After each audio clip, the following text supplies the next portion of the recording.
සාදරයෙන් පිළිගන්නවා ටෙක්නොලොජියා YouTube channel එකට. ඔයාලට ඔක්කොම තිබ්බ ප්‍රශ්නය තමයි preset කියන්නේ මොකක්ද කියන්නේ. preset කියන්නේ ශ්‍රී ලංකාවේ තියෙන නොමිලේ රූපවාහිනිය නරඹන්න පුළුවන් ඩිජිටල් චන්ද්‍රිකාවක් ඔස්සේ 2021 දී මෙහුම් කටයුතු පටන් අරගෙන මේ වෙද්දී DVB S2X තාක්ෂණය භාවිතා කර ආසියාවේ පළමු සේවාවක් වීමේ විශේෂත්වයක්.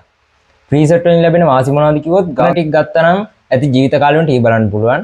මේකේ තියෙන්නේ free to air නෙමෙයි free to view සේවාවක්. ඒ කියන්නේ සංඥා encrypt කරලා තියෙන්නේ. ඒ නිසා preset receiver එක set to box එකක් ගන්න ඕන වෙනවා. මේකට හේතුව සමහර නාලිකා ප්‍රකාශන හිමිකම් ලංකාවෙන් එළියට යන එක වළක්වන එකයි. preset එකේ තියෙන DVB S2X තාක්ෂණය නිසා ඔබට HD සහ 4K නාලිකා නැරඹීමේ හැකියාව තියෙනවා.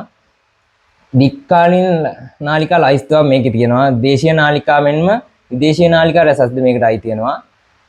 preset කියන්නේ ලයිව් ටයිම් සේවාවක්. ඒ වගේම Discovery, Tennis Sport, Cartoon Network වගේ pay TV නාලිකා මේකෙන් බලන්න බෑ. ඒවට වෙනම සේවා ගන්න වෙනවා.